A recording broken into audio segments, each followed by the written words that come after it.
se haga grande o pequeñita, o que el cristalino se acomode. Entonces son el músculo ciliar, que es el de la acomodación del cristalino, y el músculo del iris, que es el que modifica el diámetro pupilar. Esos son intrínsecos y los vamos a ver con las capas del ojo, ¿vale? Los músculos extrínsecos del ojo son los que mueven el globo ocular completo y nos permiten orientar nuestra visión. Son los que hacen que volteen a la puerta, a la ventana, al pizarrón, para arriba, para abajo. ¿Sí? ¿Vale? Y estos músculos extrínsecos son 7. Estos van a ser 4 músculos rectos, que son recto superior, recto inferior, recto medial y recto lateral. 2 músculos oblicuos, que son oblicuo superior o mayor y oblicuo inferior o menor. Y el impar es el elevador del párpado superior. ¿Sí? De la imagen que tenemos aquí, este es el elevador del párpado superior. Este que va aquí abajo y luego se pierde, pero le da la vuelta aquí, oblicuo superior. Este que parece como una maca en el ojo, oblicuo inferior. Y todos los que nacen de este circulito son los 4 músculos rectos. Está cortado el recto lateral. ¿Sí? En cuanto a las inserciones de estos músculos, vamos a empezar con los músculos rectos. Los músculos rectos tienen una inserción común. Esa inserción común es el anillo tendinoso de zinc. Este circulito que les decía en la otra imagen, esto blanco de aquí. El anillo tendinoso común o anillo de zinc es una bandeleta fibrosa circular con un hoyo en el centro, así como se ve aquí. Y del contorno de ese orificio nacen los 4 músculos rectos. Este anillo tendinoso común se va a insertar en la cara inferior del ala menor del esfenoides. Como ahí no se ve el ala menor, vean acá. Esto es el hueso que forma el techo de la órbita, acá es frontal. Esto es ala menor. Y aquí en el ala menor, cuando vimos ayer los detalles, les comentaba que había aquí un pequeño tubérculo. Sobre este tubérculo se inserta el anillo tendinoso, ¿vale? En la parte posterior del techo de la órbita. ¿De acuerdo? Parte posterior del techo de la órbita. Y desde este anillo las fibras nacen en los 4 extremos. Fibras nacen por arriba, por abajo, mediales y laterales, haciendo que se identifiquen los 4 músculos rectos. Estos 4 músculos rectos se dirigen de atrás, donde está el anillo tendinoso común, hacia adelante, hasta alcanzar la esclera del ojo. La esclera es la parte blanca de nuestro ojito. Y se insertan en la esclera del ojo por delante del ecuador. El ecuador en el ojo es como la mitad del globo ocular, lo que divide en anterior y posterior. ¿Sí? Específicamente, ¿dónde se van a insertar? Este que es el recto superior. Aquí. Se inserta en la parte superior de la esclera aproximadamente 8 milímetros por fuera del limbo esclerocorneal. ¿Sí? Y luego sigue este que es el recto medial, este de acá. Se inserta en la parte medial de la esclera, pero a 5 milímetros del limbo esclerocorneal. El recto inferior, que es este, se inserta en la parte inferior de la esclera y este termina a 6 milímetros del limbo esclerocorneal. Y el recto lateral va a la parte lateral de la esclera y este va a fijarse a 7 milímetros del limbo esclerocorneal. ¿Sí? O sea, todos van por delante del ecuador del ojo, pero no todos quedan exactamente a la misma distancia. El limbo esclerocorneal es la unión entre la esclera, que es lo blanco, y la córnea, que es transparente. Limbo significa orillita o borde. ¿Vale? Entonces están a 5, 6, 7 y 8 milímetros de ese borde. ¿Sí? ¿De acuerdo? La inervación de estos 4 musculitos son 2 nervios. Hay 3 músculos que son inervados por el mismo. El recto superior, recto medial y recto inferior, a los 3 los inerva el motor ocular común. Y el recto lateral es inervado por el abducens o motor ocular externo. ¿Sí? ¿Vale? Con respecto a la acción tiene mucho que ver con la posición del músculo dentro de la órbita. Recuerden que ayer les decía que la órbita no estaba como derechita, sino que se separaba a 45 grados como los ojos de los pececitos. Así está en esa dirección nuestra órbita. Los músculos no siguen exactamente la dirección de la órbita porque se tiene que adaptar al ojo y el ojo dentro de la órbita gira medialmente para que nuestra vista no esté como la de los pececitos, sino que esté para el frente. ¿Vale? ¿Qué es lo que va a hacer esto con respecto a la función de los músculos? Músculo recto, medial y lateral están exactamente a la misma distancia de arriba hacia abajo y en el mismo plano horizontal. Por lo tanto, estos se mueven en el mismo plano horizontal, uno en sentido medial y otro en lateral. El recto medial va a hacer que el ojo se mueva hacia la línea media o en aducción, haciendo la convergencia de la mirada, o sea, para ver aquí. Ahí. ¿Sí? Recto lateral va a hacer que se muevan en posición horizontal, pero en abducción, ABD. ¿Sale? También pueden hacer como divergencia de la mirada, pero no junta. O sea, si este ve para allá a la puerta, este no puede ir a ver para allá a la ventana. ¿Sí? ¿Ven? Van en el plano horizontal, ABD y AD. El problema es con los superior e inferior. ¿Por qué? Porque resulta que si yo tomo la línea recta de aquí donde está la inserción en el ojo, esta baja aquí. No baja al vértice de la órbita, ni mucho menos a donde está su zona de inserción. Esto está en diagonal como está la órbita. Por lo tanto, el plano vertical en estos no se conserva, porque aquí está aquí, pero acá está como por acá, de acuerdo a la orientación del vértice. Eso hace que cuando se contrae el recto superior, pues este músculo va a ir de aquí hacia arriba, pero hacia acá. Y hace que el punto de visión vaya arriba y adentro, como para ver a la frente. ¿Sí? Y en el caso del recto inferior, abajo y adentro, a la punta de la nariz. ¿Vale? ¿Sí? ¿Sí? Bueno. Doctora, de la inervación, ¿cuáles eran los tres que eran por el oculomotor, recto superior, recto medial y recto inferior? Gracias. A ver, los músculos rectos son casi iguales en todo.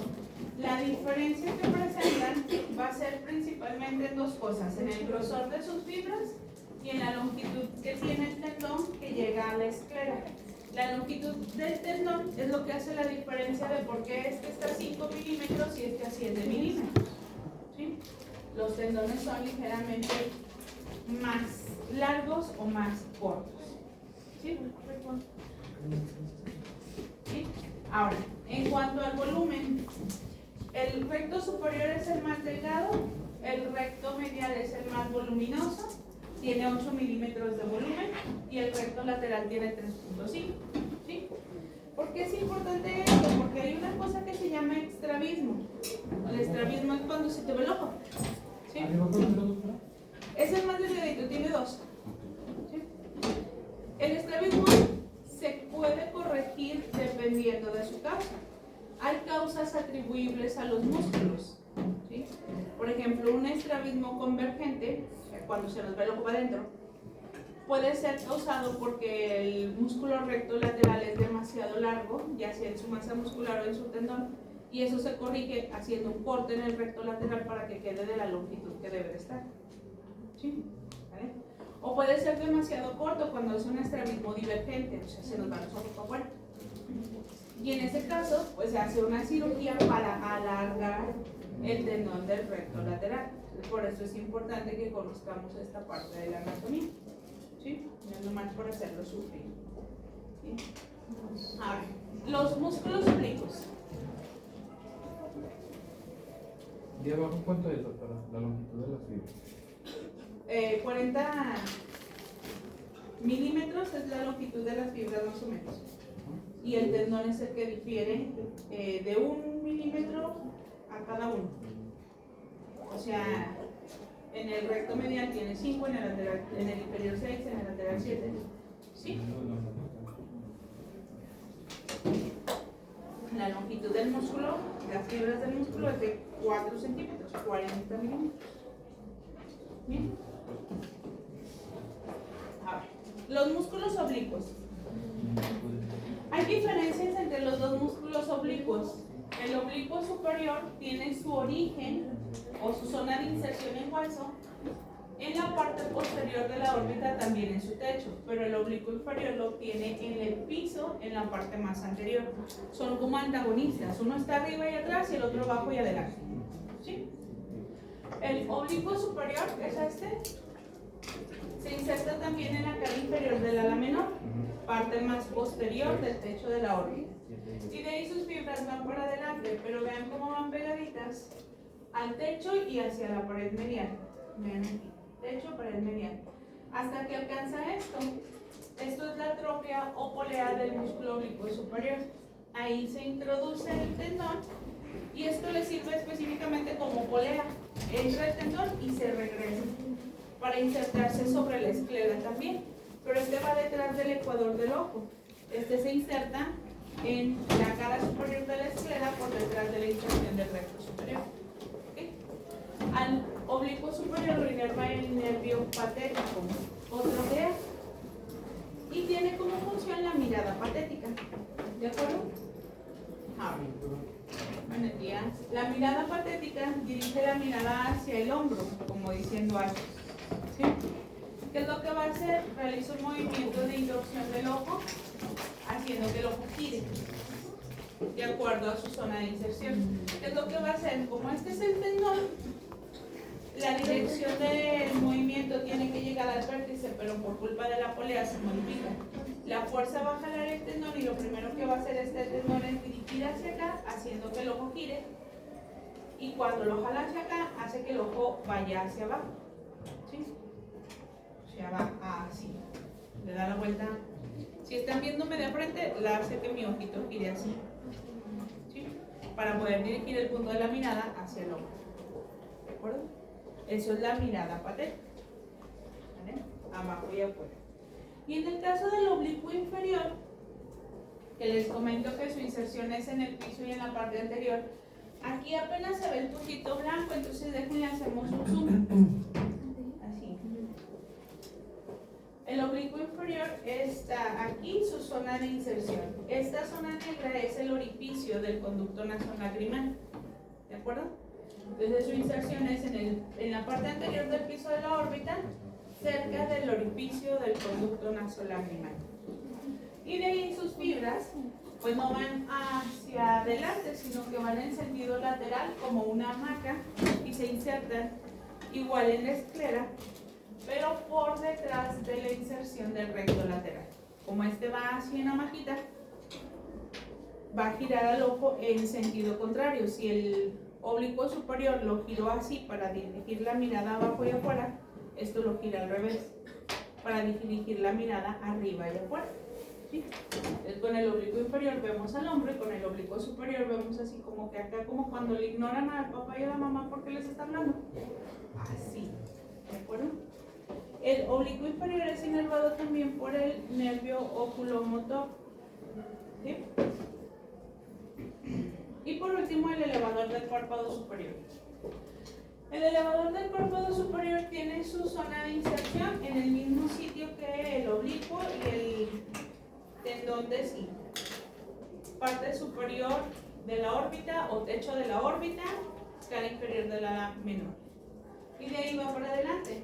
La diferencia es que este se expande aquí como si fuera un abanico para abrirse de extremo a extremo sobre el párpado.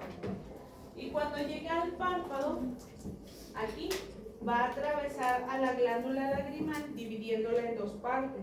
Una chiquita pegada al párpado y una más grande cerca de la órbita. La grande se llama porción orbitaria porque está cerca de la órbita y la chiquita porción palpebral. Ya al momento de que llega al párpado se divide en dos láminas que son estas dos rayitas. Una lámina superficial que va a la piel del párpado superior y otra lámina profunda que va a la lámina tarsal. ¿Sí? Este va a ser inervado por el nervio motor ocular común y va a elevar el párpado superior, o sea, va a permitir que la hendidura palpebral permanezca abierta.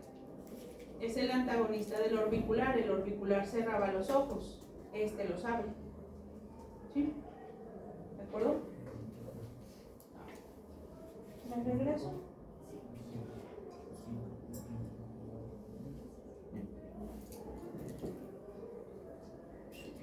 Si hablamos de forma resumida con respecto a la inervación, hay 3 nervios que son los responsables de los movimientos del ojito, pero de los 3 hay uno que se lleva todo prácticamente.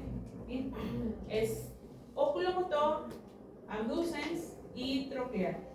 De estos, el oculomotor, tercer par craneal, inerva recto superior, recto inferior, recto medial, oblicuo inferior y elevador del párpado superior. 5 de los 7. El troclear o patético solamente inerva al oblicuo superior.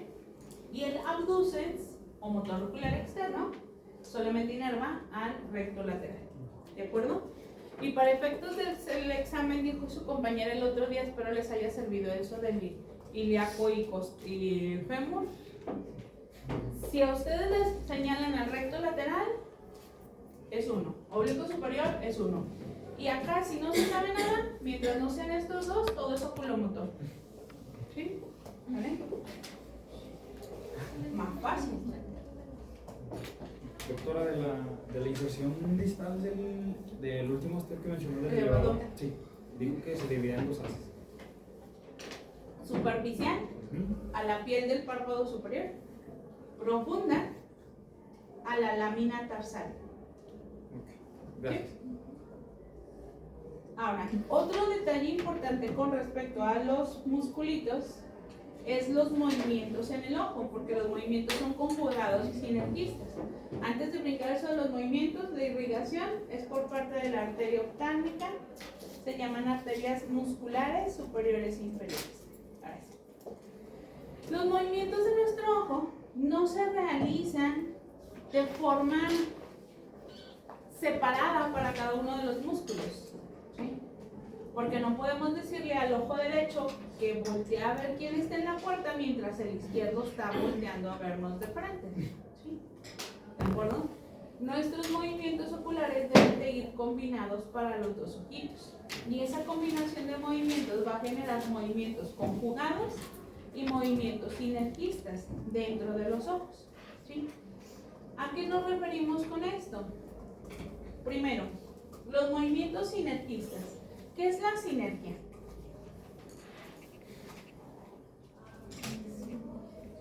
¿Qué es lo que entienden ustedes cuando les dicen es que haz sinergia con tus compañeros?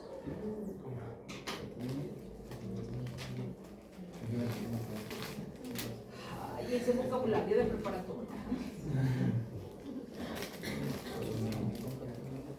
¿Unión para qué? O sea, por un objetivo común. Para trabajar en conjunto, pues. ¿Sí?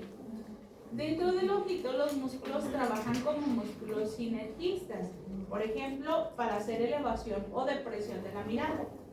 Si recuerdan lo que acabo de decir, hablemos de la elevación.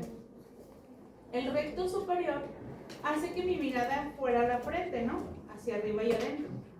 Y el oblicuo inferior hace que mi mirada vaya arriba y afuera. No tenemos ningún músculo que me diga voltea a ver a Diosito a ver si te avientas las respuestas correctas. ¿No?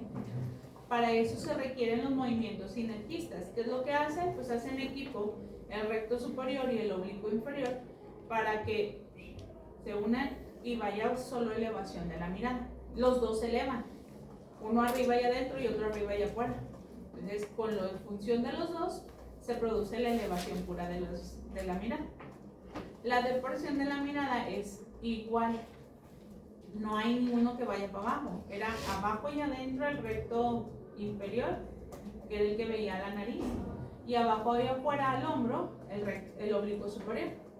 Entonces, para la depresión de la mirada se utilizan a los dos, recto inferior y oblicuo superior. ¿Sí? ¿Vale? Eso es un movimiento sinergista, cuando entre dos que tienen una misma función se ayudan para generar un movimiento puro. ¿De acuerdo? Ahora, los movimientos conjugados se utilizan en la abducción y aducción y la lectura. ¿De acuerdo? ¿Por qué? Tenemos que hacer trabajo o conjugar el trabajo de dos músculos que son diferentes, con dos funciones diferentes, para hacer la dirección de la mirada. ¿Bien? Por ejemplo, para voltear a ver la puerta. Al voltear ustedes a ver la puerta, su ojo izquierdo, mi derecho, está en movimiento para allá. O sea, el mío va a estar en ABD y el de ustedes va a estar en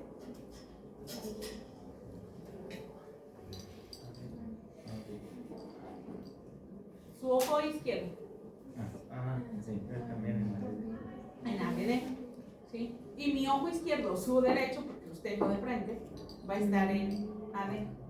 O sea, este va para allá, para afuera, y este va para acá, para la línea media.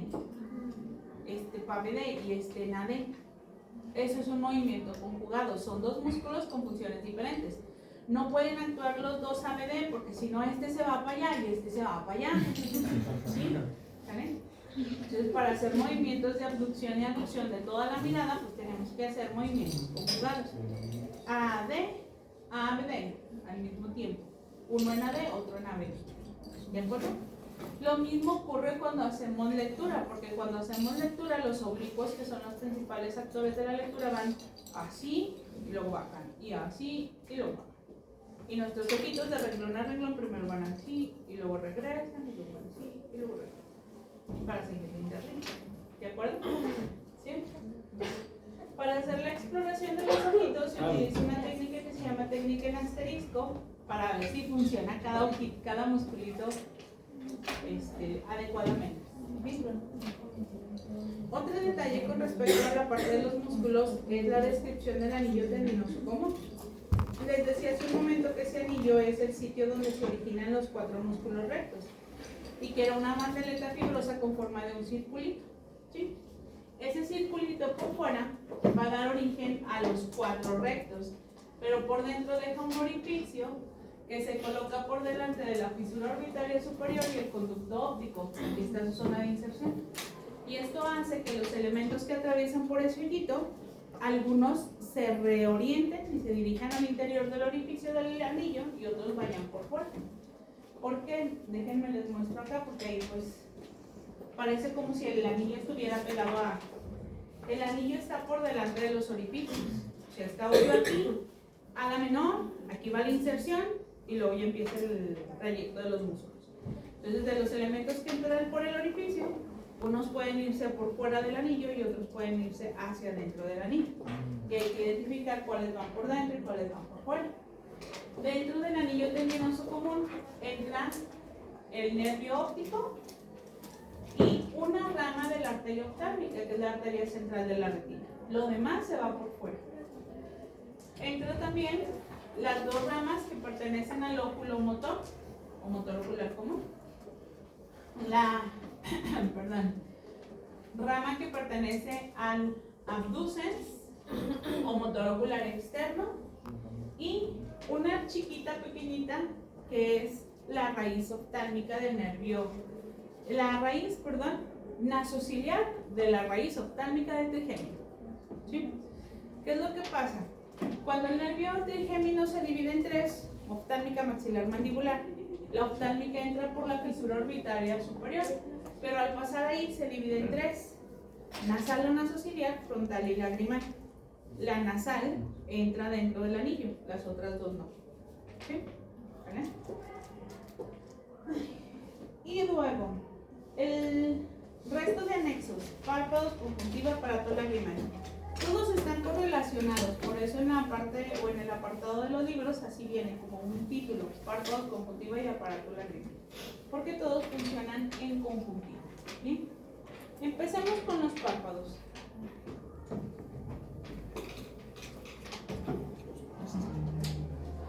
Son 2, uno superior y otro inferior.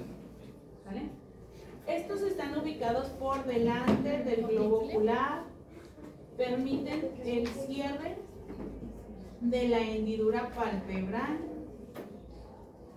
Marta Venegas Martínez.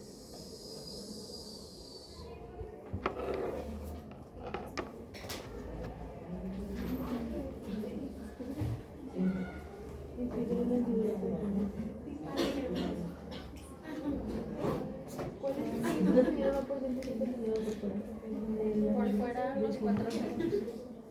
¿Nada más?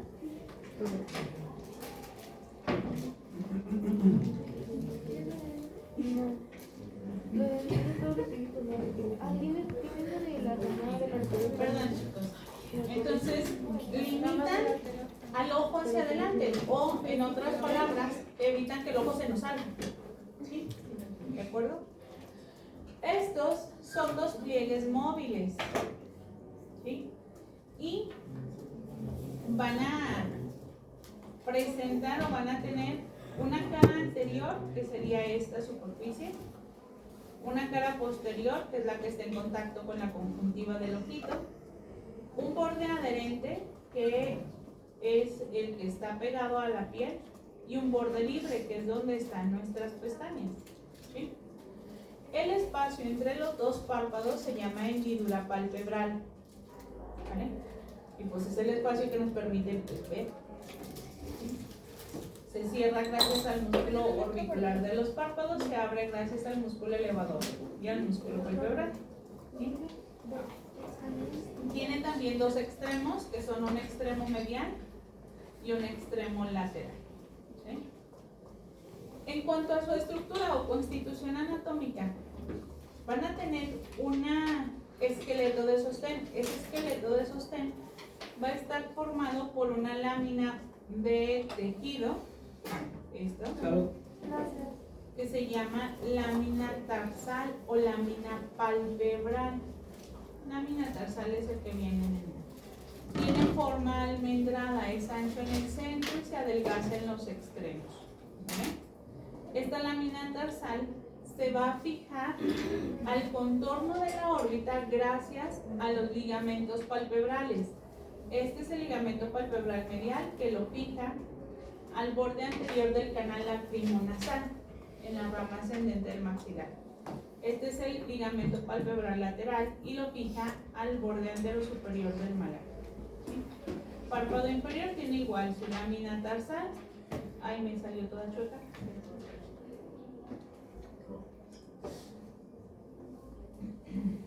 También tiene forma de almendrita, nada más que este está como más delgadita. Sus extremos se fijan a los ligamentos palpebrales, que también es medial y lateral. Y además de los ligamentos palpebrales, los bordes adherentes de esta lámina tarsal están fijos a toda esta estructura, que se llama tabique orbitario. ¿Y recuerdan quién formaba el tabique orbitario?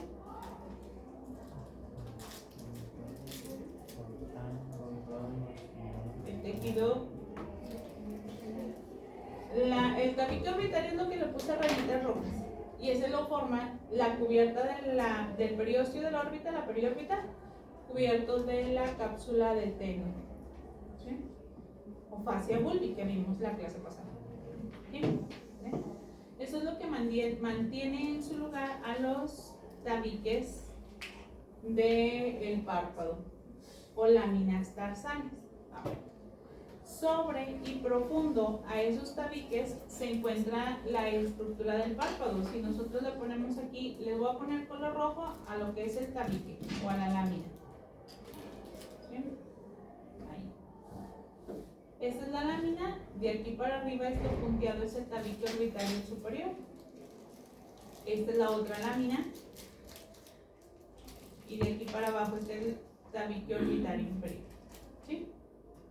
Por fuera del tabique orbitario, la cubierta va a ir empezando por piel.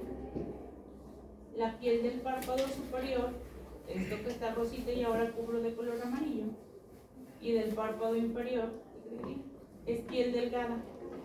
¿Sí? Y es la zona más delgada de piel en nuestro cuerpo. El espesor no supera los 2 milímetros. Eso hace a esta piel una piel muy frágil, sensible y lábil. Si la tallamos demasiado, pues nos va a generar lesiones sobre la superficie de la piel. Al ser piel, pues tiene anexos cutáneos. ¿Cuáles son los anexos cutáneos? Glándulas sebáceas y glándulas sudoríparas. ¿Sí? ¿Vale? Pelos también, porque ahí están las pestañas. ¿De acuerdo?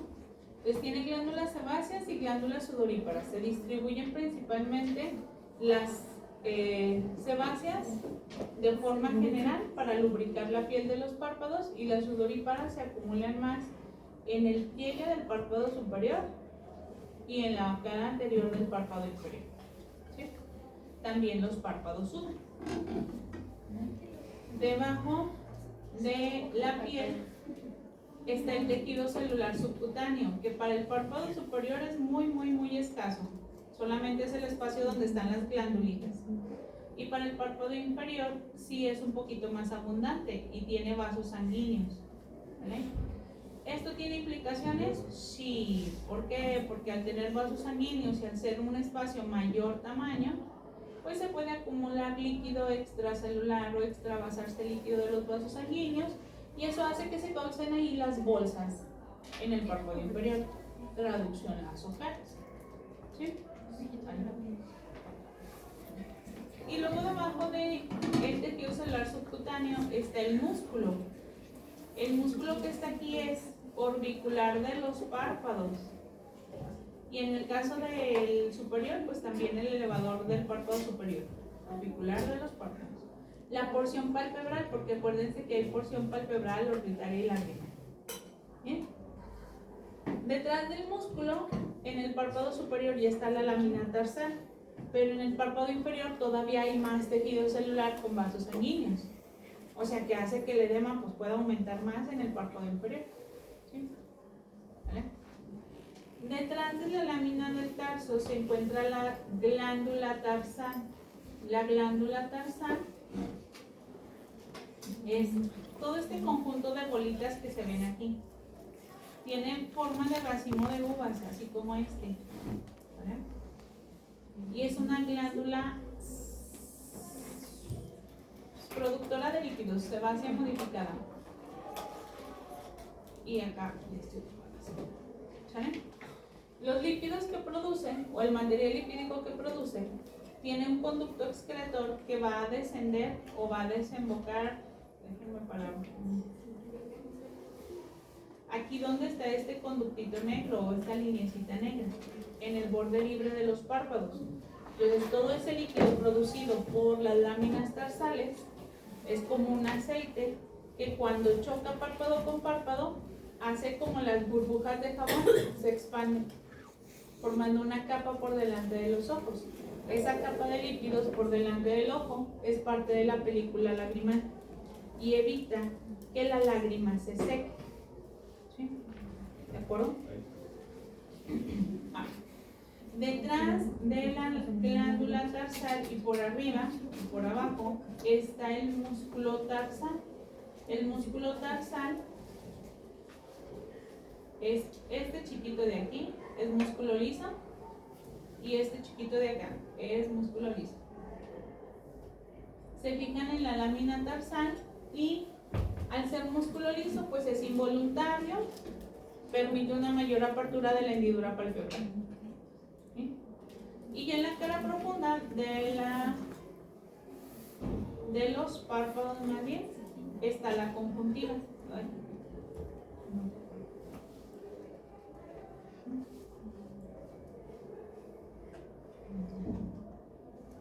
Iría todo aquí. Esta conjuntiva se llama conjuntiva palpebral y está en contacto con la conjuntiva que cubre el ojo, que es la conjuntiva vulvar. Esa es la estructura anatómica de la pared del párpado. En el borde libre de los párpados está la zona de transición entre la piel y la conjuntiva, y aquí vamos a encontrar tres cosas. Uno, pelitos llamados cilias o pestañas. ¿Sí? Más largas en el párpado superior que en el inferior, son más rígidas que los pelos de la cabeza y tienen como función la protección del ojo. ¿Sí? Cuando nuestro ojito detecta que viene algo con nosotros, pues empieza un reflejo para pestañear y evitar que, si por ejemplo es un mosquito, pues se mete el mosquito. ¿Sí? Tiene una segunda función. Al ser como una especie de pared superior o techo, evita que los rayos de la luz entren directamente al ojo, porque los rayos ultravioletas dañan las células de la retina y se va perdiendo la visión poco a poco. ¿Sí? ¿Vale? Además de los pelitos, hay dos tipos de glándulas. Glándulas asociadas a los pelos, que son glándulas sebáceas, se llaman glándulas ciliares, producen sebo para lubricar la superficie de las pestañas y que cada que nosotros parpadeamos el roce entre pestañas no cause irritación en el borde de los ojos. Y glándulas sebáceas libres. ¿Sí? Hay 3 tipos de glándulas productoras de lípidos en el párpado. Las glándulas tarsales, que son las que producen los lípidos de la película lagrimal, las glándulas ciliares, que producen el sebo para las pestañas, y las glándulas sebáceas, que producen el sebo para la piel en el borde de los párpados. ¿Sí? ¿De acuerdo? Siguiente estructura es la conjuntiva. La conjuntiva es una membrana mucosa, pero es una sola membrana mucosa que inicia cubriendo párpado, desciende, se dobla, cubre el ojo, sube, se vuelve a doblar y baja nuevamente a cubrir el otro párpado. ¿Vale? Se une en los extremos donde están los fornix conjuntivales. Esta conjuntiva, a la parte de conjuntiva que cubre al párpado se le llama palpebral y a la que cubre al ojo se le llama vulvar, pero es la misma, ¿sí? Si lo vemos en el corte que está aquí, así como les decía hace un momento, iniciamos en párpado superior aquí en el borde, sube y forma la conjuntiva palpebral del párpado superior, se dobla y aquí donde se dobló se llama fornix conjuntival, se regresa cubriendo al ojito, ahí me voy toda chueca, y ya la que cubre el ojo es la conjuntiva vulvar, se vuelve a doblar y aquí forma otro fornix conjuntival inferior y ahora cubre el párpado inferior y termina. ¿Sí? El espacio que queda entre mis líneas rojas se llama saco conjuntival o fondo de saco conjuntival y es el huequito donde le levantamos y le ponemos las gotitas para los ojos. ¿De acuerdo? Entonces tenemos 2 fornix conjuntivales, uno superior que está entre palpebral superior y vulvar y uno inferior que está entre la palpebral inferior y la vulva. ¿De acuerdo? La conjuntiva, al ser una membrana mucosa, es o tiene las funciones de las membranas, son ricamente vascularizadas y esa vascularización permite nutrir a los tejidos que cubren. En este caso permite que llegue la nutrición por la cara profunda del párpado y permite la nutrición al ojo. Las capas externas del ojo no tienen vasos sanguíneos, entonces el oxígeno y los nutrientes de la cara externa se los pasa a la conjuntiva. ¿Sí? ¿Vale? También es una membrana mucosa, o sea, produce mocos. Y el moco que tenemos en la conjuntiva hace que la lágrima sea más espesa. ¿Esto para qué? Pues para que no se seque tan fácilmente. No es lo mismo ahorita que estaban hablando de mocos, no es lo mismo secar una gota de lágrima a secar un moquito, ¿verdad? Se tarda más. ¿Sí? Otro detalle importante con la conjuntiva es los datos clínicos que nos puede dar. ¿Sí? Vean, la conjuntiva palpebral es por donde llegan los vasos sanguíneos, por lo tanto va a tener un color rosa más intenso. ¿Sí? La conjuntiva vulvar, ¿se fijan cómo el vaso sanguíneo se va a ir haciendo delgadito, delgadito, delgadito hasta que desaparece? Se vuelve transparente, para que la transparencia de la conjuntiva pues permita que nosotros veamos como a través de un vidriecito limpio. ¿Sí? ¿Vale? En el caso de los datos clínicos, pues el color de la conjuntiva nos va a orientar sobre ciertas patologías. ¿Sí? Si la conjuntiva está como en la imagen de acá, transparente en el ojo y rosa intenso o casi rojo, en la parte de los párpados nos indica que está bien. ¿Sí? Siempre se revisa la conjuntiva, sobre todo en los médicos clínicos de antes, para ver el grado de hemoglobina presente en la sangre. O en otras palabras, para ver si no tienen anemia. ¿Sí? Si la conjuntiva es muy pálida, significa que hay una disminución de hemoglobina y por lo tanto de glóbulos rojos en la sangre. ¿Sí? Si la conjuntiva se ve como aquí, hiperémica, o sea, roja, tanto en la parte de la conjuntiva palpebral como en la conjuntiva vulvar, y se ve el trayecto de los vasos sanguíneos, esto es una conjuntivitis.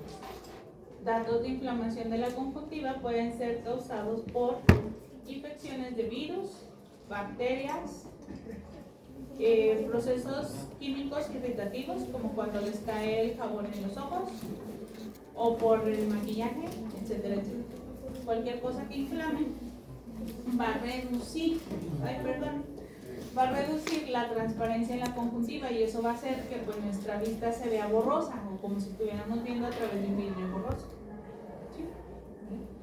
Hay ocasiones en las que la conjuntiva se ve amarilla, nada más que esa imagen no me la agregué. La conjuntiva al verse amarilla es porque al ser una membrana mucosa absorbe pigmentos. Y si parece amarillo o huevo, es porque ese pigmento es derivado del metabolismo inadecuado de las bilirrubinas. Y a ese dato clínico se le llama icterismo. Da datos de patología hepática o anemia hemolítica. Cualquier situación en la que la bilirrubina se encuentra libre sin metabolizar. ¿Sí? Normalmente, pues es datos de patología hepática. Ya cuando es anemia hemolítica, pues ya así como que es una situación grave. Rara, pero muy grave. ¿Sí? También puede ponerse la conjuntiva no amarilla como huevo, sino amarillo como sucio. Como la de los faros de los vehículos, que ya están todos amarillos. Cuando está de ese color la conjuntiva es porque absorbió los pigmentos derivados del humo del cigarro y de todo lo que tenga tabaco. ¿Sí?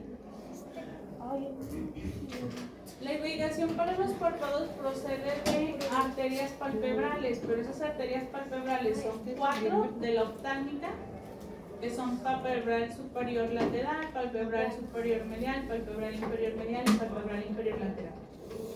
Pero aparte de esas 4, están las ramas palpebrales de la transversa de la cara, de la infraorbitaria, de la facial, todas las ramas que están alrededor.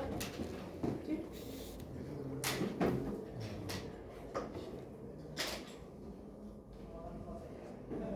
El aparato lagrimal es el último de los anexos. Está constituido por la glándula lagrimal. Sí.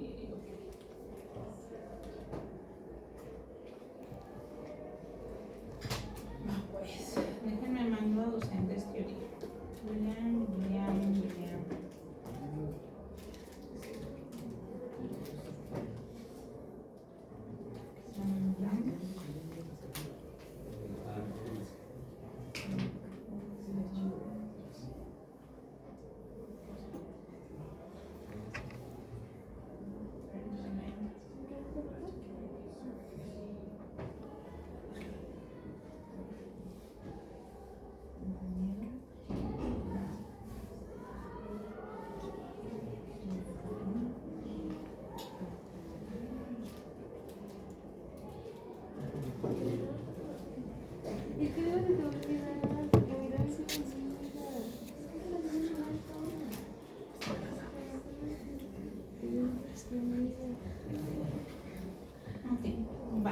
Entonces, el aparato lacrimal está formado por la glándula lagrimal, que es la que produce las lágrimas, y las vías lagrimales, que son las que transportan las lágrimas hasta que se eliminan completamente.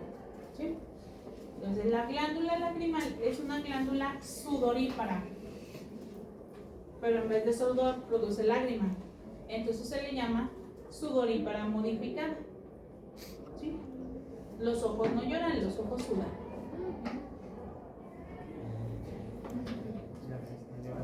¿Sí? Glándula sudorípara modificada. Tiene forma y tamaño de una pequeña almendra, de 2 a 2.5 centímetros de largo por 1 a 1.5 centímetros de ancho. La parte más ancha está en el centro y luego se va alcanzando en el extremo. Esta glandulita está situada por arriba y por fuera del ojito, en el ángulo superolateral del ojo. Descansa sobre la fosa de la glándula lagrimal, que está en la pared lateral de la órbita, en el hueso frontal, pero en la pared lateral de la órbita. ¿Sí? Y está dividida en 2 partes por culpa del músculo elevador del párpado superior. Esto rosita. Lo divide en una porción inferior que se llama porción palpebral y una porción superior de mayor tamaño que es la porción orbitaria. ¿Saben? Viendo la glandulita esquemáticamente, pues aquí se ve la forma de almendrita. ¿Okay?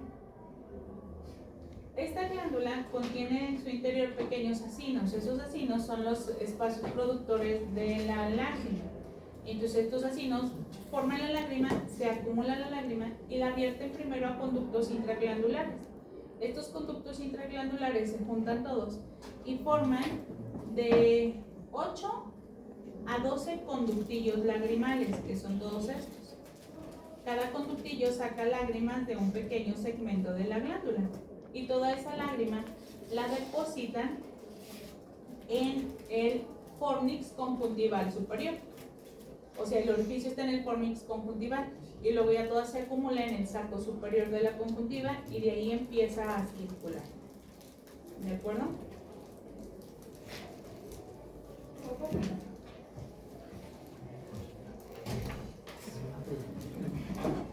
¿Cómo va a circular la lágrima? Como si fuese el líquido vertido por los limpiaparabrisas.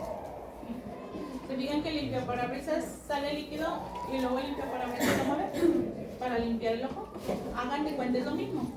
Sale líquido de la lágrima aquí al fornix conjuntival y el párpado lo mueve de superior a inferior y de lateral a mediano para que pase sobre el ojito como si fuese un limpiaparabrisas limpiando toda la superficie del ojo. Por eso toda la suciedad se acumula en el ángulo interno de los ojos, porque el párpado lo mueve y lo va recorriendo. ¿Sí? ¿Vale?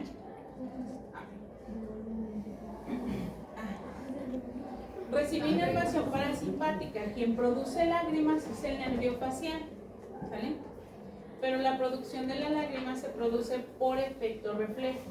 O sea que si mi ojito se siente seco porque ya llevo muchas horas frente a un aparato como la computadora, el celular, la televisión, pues entonces ese estímulo de resequedad en la superficie de la conjuntiva manda señales al cerebro para que el facial estimule a la glándula y se produzca lágrima. Si a mi ojito le cayó jabón, se le metió una basurita y demás, pues ese estímulo de irritación va a mandar información al cerebro, facial produce lágrima. Es para tratar de mantener lubricado, húmedo, toda la superficie. Cuando esta vía no funciona adecuadamente, se produce el síndrome de ojo seco. ¿De acuerdo? Y se tiene que utilizar pues la lágrima artificial.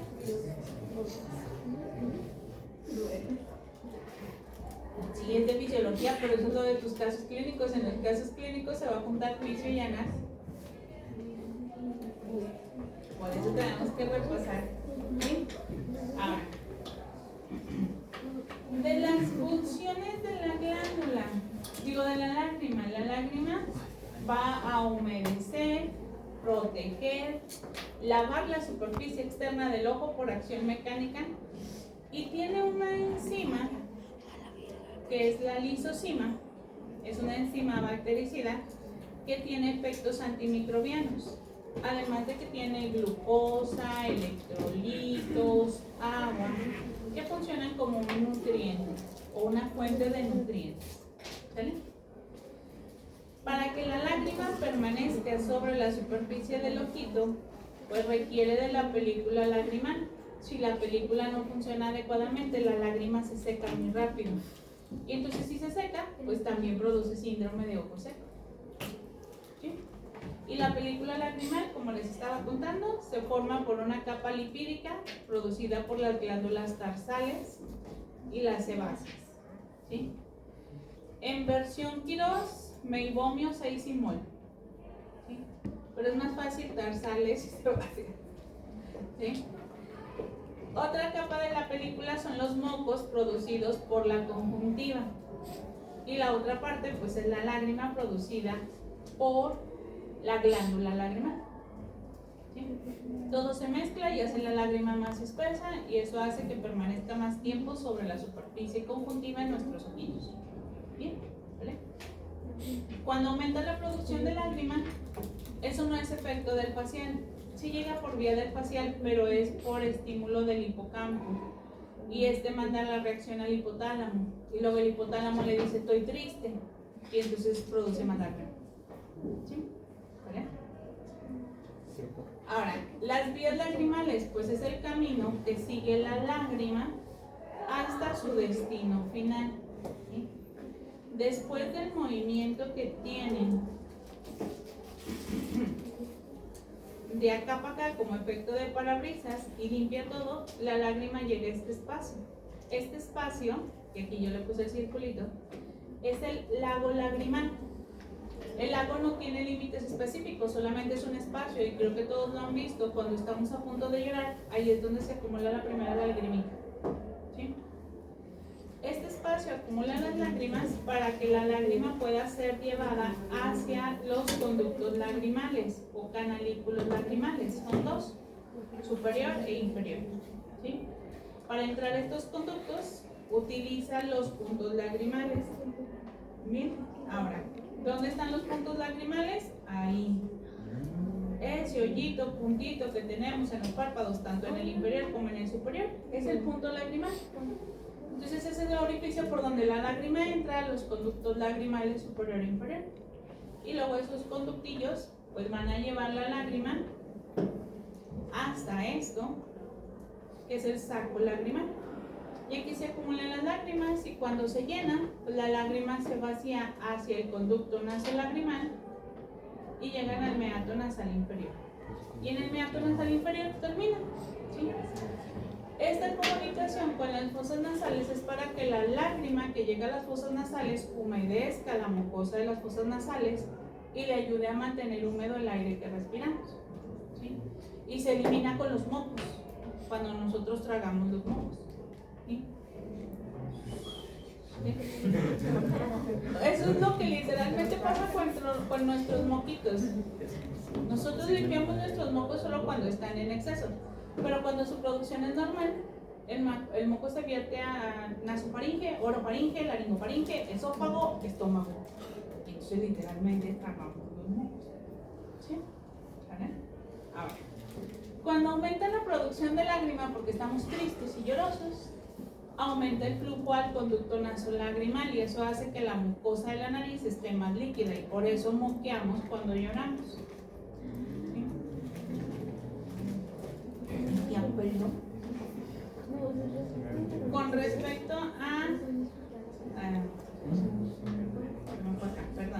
con respecto a las características de esto, hay textos que dicen que todo desde aquí hasta acá es el conducto nasolagrimal y está dividido en dos porciones: saco, que es la parte más ancha, 12 milímetros de largo por 6 de ancho, ubicado en la fosa del saco lagrimal, y conducto propiamente dicho, que es de 15 a 24 milímetros de largo, depende de lo narizón.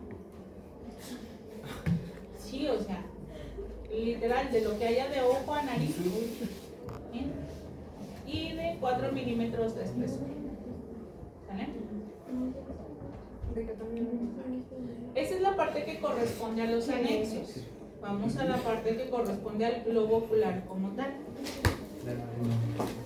Bien.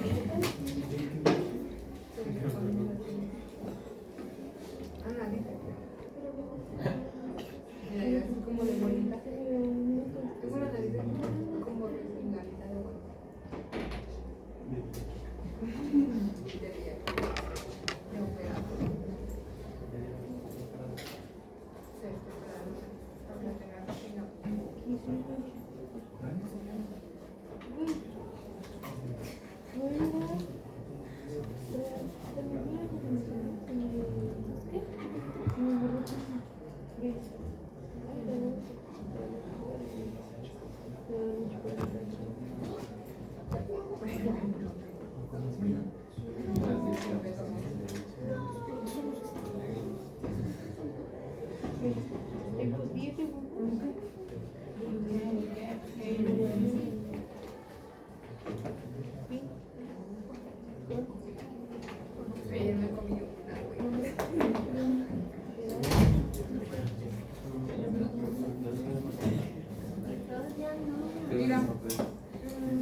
¿Qué nombre tiene la tuya?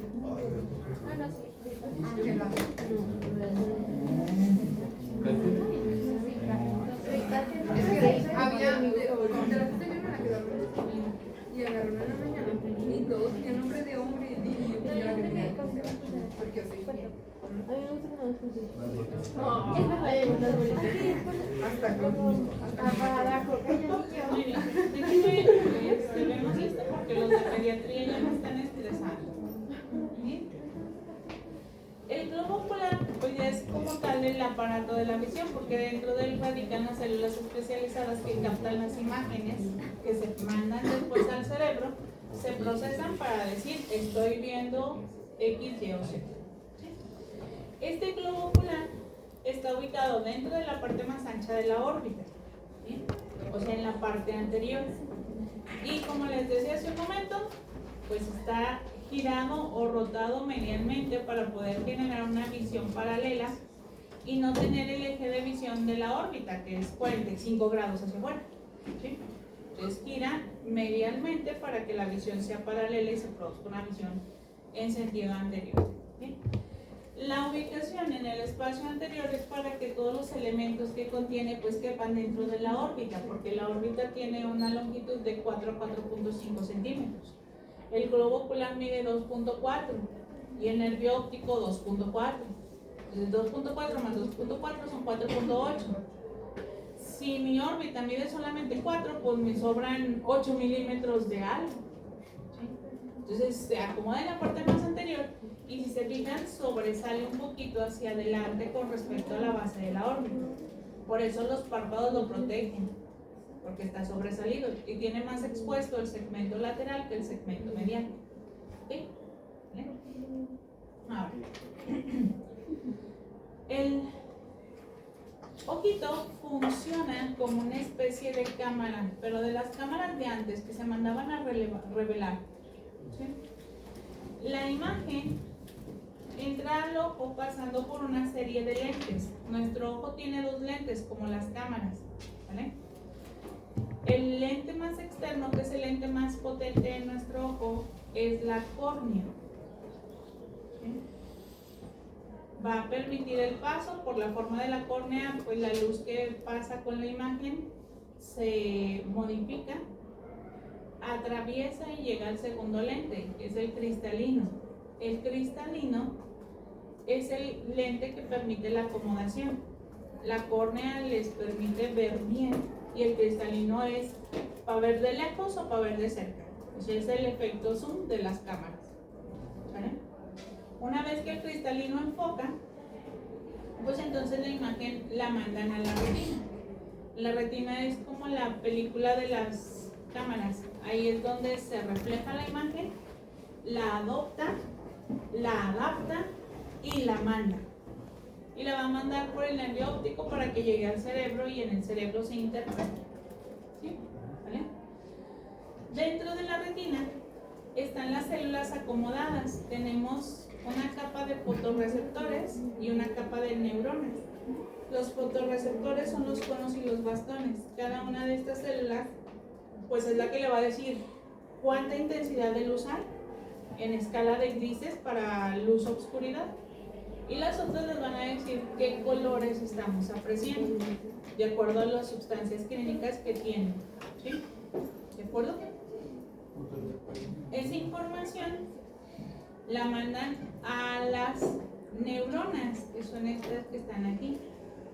Estas son las células bipolares de la retina. Y luego de aquí a las células ganglionares, que son estas. Y luego de aquí salen por el nervio óptico para llegar al cerebro. ¿Sí? Normalmente todos nosotros tenemos un tamaño de ojo estándar. Se desarrolla desde la etapa embrionaria. ¿Sí? En la etapa embrionaria se desarrolla copa de cristalino, flacoda óptica, todo, y luego va a ir creciendo, creciendo, creciendo hasta que alcanza su tamaño normal. Ya como adultos el ojo no nos crece, solamente a los niños. ¿Sí?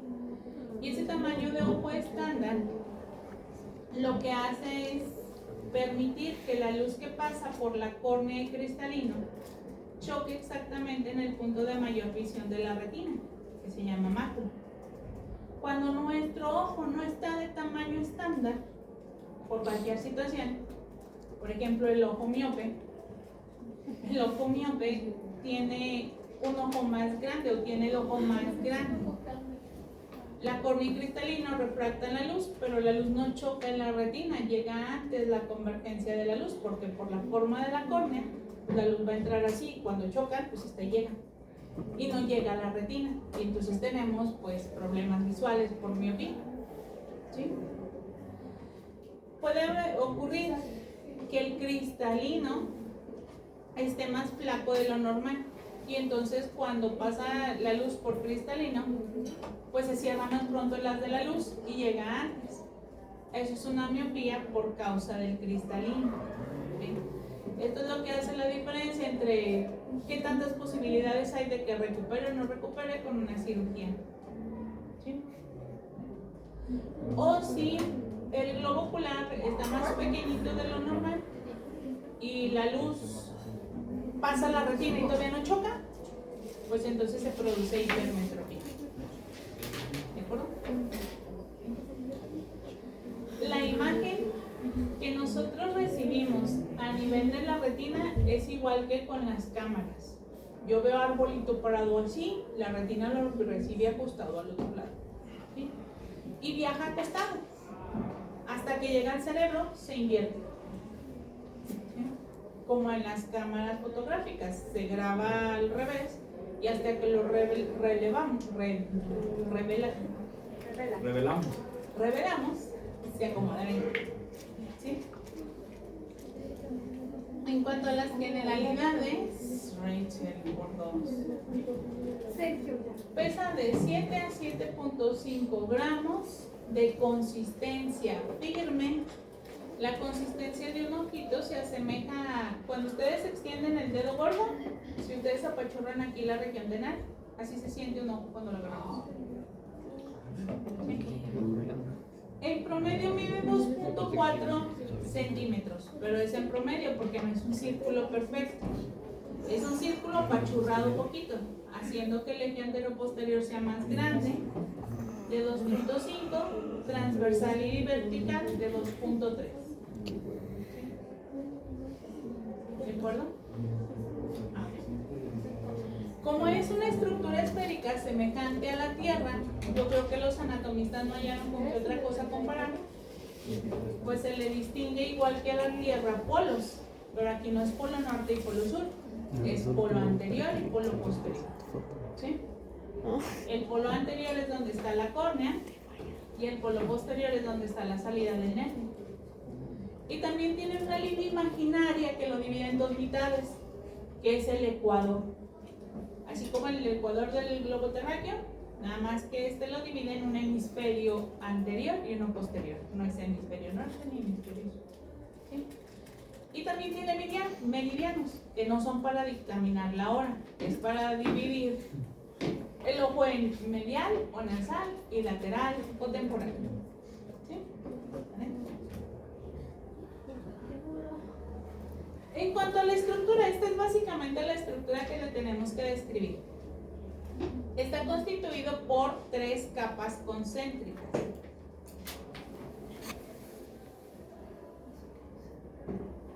Estas capas son como si fuesen globitos, ¿sí? ¿Se han fijado cómo en la decoración actualmente en un globo dentro de otro globo? Sí.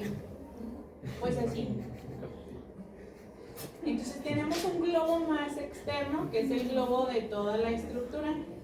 A esa capa de globo se le llama capa fibrosa. Es esto. Y vean, hasta tiene como el espacio donde van a soplar para que el globo se infle.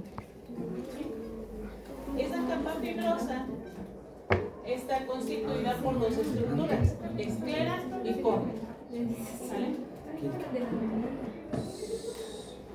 La esclera forma 5 de las 6 partes de toda la estructura y la córnea 1 de las 6 partes. 1/6, 5/6. Esclera es blanco, córnea es transparente. Y todo es avascular, no tiene vasos sanguíneos.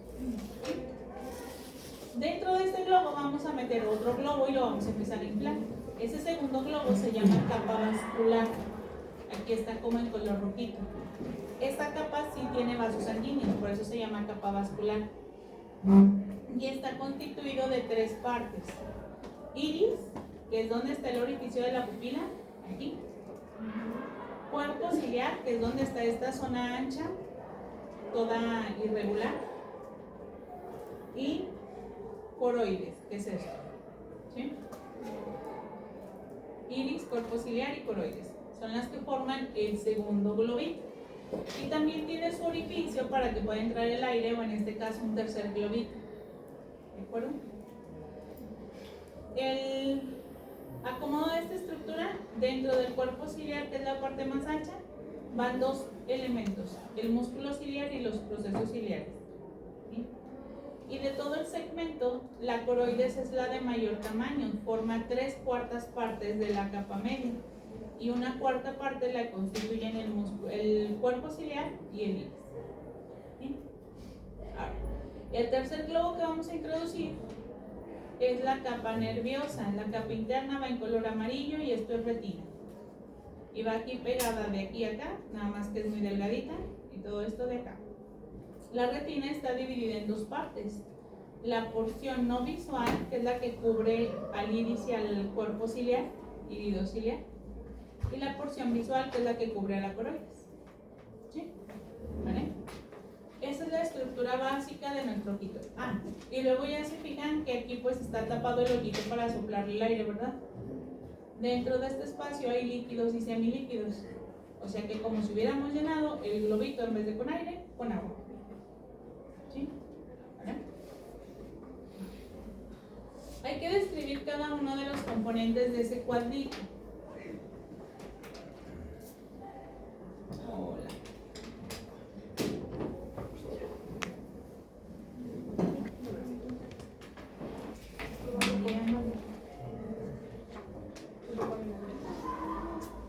¿Qué quieren?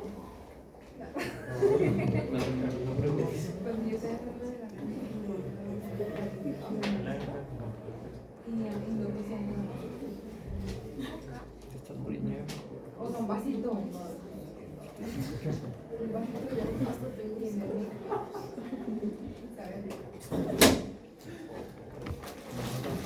¿Ya estás trayendo de coca? Le voy a decir.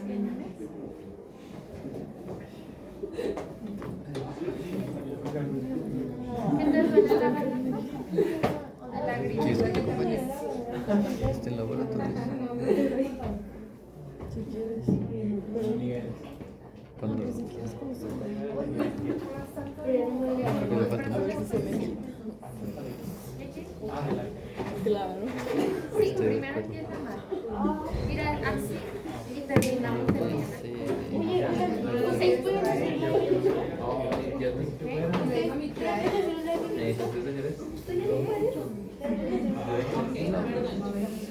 Vamos primero con la capa externa o capa fibrosa, y les digo que es avascular. Oigan, el hecho de que sea vascular no quiere decir que no tenga nervios. Sí tiene nervios, es muy sensible. Nada más no tiene vasos sanguíneos, no sangra. ¿Sí? ¿Vale? Está constituido, dijimos, de dos partes: córnea hacia adelante, pero sangre. una sexta parte, esclera hacia atrás, 5/6 partes, ¿sí? La unión entre córnea y esclera se le llama limbo esclerocorneal, ¿de acuerdo? Y este limbo tiene forma de vidrio de reloj, o sea, está biselado en segmentos encontrados, de esclera hacia adentro y de córnea hacia afuera, para que se adapte así. ¿Vale? ¿Se han visto los vidrios de los relojes antiguos, no? Pero con Sí, que tienen como forma redondita. O sea, así está la córnea. ¿De acuerdo? Ahora, la esclera tiene su color blanco debido al acomodo de las fibras de colágeno, y debe de ser blanco, porque si no es blanco, pues aguas. Hay una patología que se llama síndrome de escleróticas azules, que afecta a la colágena, y esta colágena pues está en todo el cuerpo, huesos por ejemplo, y se asocia con patologías óseas. El color blanco de nuestros ojos se adquiere después de los 3 años, que es cuando ya le creció bien el ojito al bebé. Antes de los 3 años la esclera se puede ver azulosa porque se transparentan los vasos sanguíneos de la profundidad. ¿Ok? La esclera entonces donde se insertan los músculos. ¿Cuáles? Pues todos los que empezamos a ver en la clase de hoy. ¿Sí? Y tienen forma de esfera hueca. ¿Se acuerdan la forma de la cápsula de Tenon?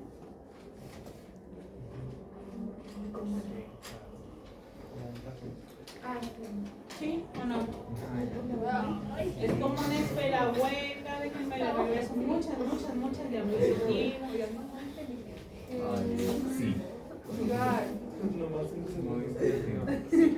Ah, ya me pasé. La esclera es semejante a la cápsula de Tenon, a esta. Con la diferencia que pues los músculos no la atraviesan, los músculos se insertan en ella. O sea que va a tener orificios para los vasos y nervios que se introducen en el ojito. ¿Bien? Y... ay, perdón, me pasé. Por dentro, toda esa esfera va a estar adherida a la coroides y al cuerpo ciliar, en contacto con los vasos sanguíneos de la coroides y el cuerpo ciliar. ¿De acuerdo? Por fuera es donde se ve blanco y va a relacionarse con la cápsula de Tenon en el espacio epiescleral. Va a tener dos orificios más grandes y dos orificios, y muchos orificios pequeñitos. Uno de los orificios grandes es el orificio anterior. Esta abertura anterior es para la córnea, es donde se va a adaptar la córnea como si fuera el vidrio de un reloj. Mide de 11 a 12 milímetros. Tiene un orificio posterior, que es el orificio del nervio óptico. Este mide 1.5 milímetros. ¿Sí? Y tiene muchos orificios extra. 4 en medio, que son para las venas vorticosas, que son 4. No, 2, 3, 4. Un montón posteriores, que son para arterias, venas y nervios ciliares cortos posteriores. Y unos anteriores, que son estos, para las arterias ciliares anteriores. ¿Sí? ¿De acuerdo? La córnea es una estructura transparente y avascular que está en la parte anterior de la capa fibrosa, y su transparencia se debe al acomodo de fibras de colágeno. Dependiendo del tipo y el acomodo de las fibras, se vuelve más o menos transparente. ¿Sí? El acomodo regular lo hace que se vea transparente.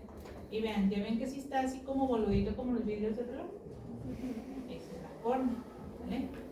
Al ser transparente, pues nos permite que nosotros veamos el iris en la profundidad, que es lo que produce el color de nuestros ojitos. ¿Sí?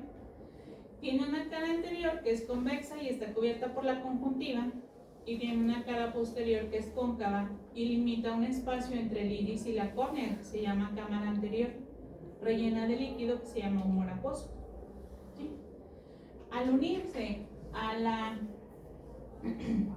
esclera, aquí donde forma el limbo esclerocorneal, deja un pequeño espacio o segmento que se llama ángulo iridocorneal, ángulo entre el iris y la córnea, y ahí está lleno de agujeros, y esos agujeros conducen a una malla de trabéculas por donde el líquido del humor acuoso se filtra y sale a estas venas que se llaman conducto de Schlemm o seno venoso de la esclera. ¿De acuerdo? Esta es muy sensible, y entonces su sensibilidad puede causar un proceso irritativo y disminuir la agudeza. También, al ser avascular, pues tiene como deficiencia de nutrientes propios y adquiere sus nutrientes de dos vías: uno, la conjuntiva que la cubre por fuera, y dos, el humor acuoso que la cubre por dentro. ¿Sí? En cuanto a su estructura, esta cuenta con 5 capas, de afuera para adentro. Primero está el epitelio, que es el que está en contacto con la conjuntiva, y luego la línea rosita es la membrana o línea de Bowman, y luego está todo el estroma donde están las fibras de colágeno, y luego la línea verde, que es la membrana de Descemet, y luego un endotelio, que es el que está en contacto con el líquido. ¿Sí? La inervación, tanto de esclera como de córnea, procede de la primera rama del trigémino. Se llaman nervios ciliares de la raíz oftálmica del trigémino. La siguiente capa es la capa media. La capa media, recordamos, está formada por 3 partes o 3 porciones. Sí, pero es el comunicador Mónica para capturar la carga.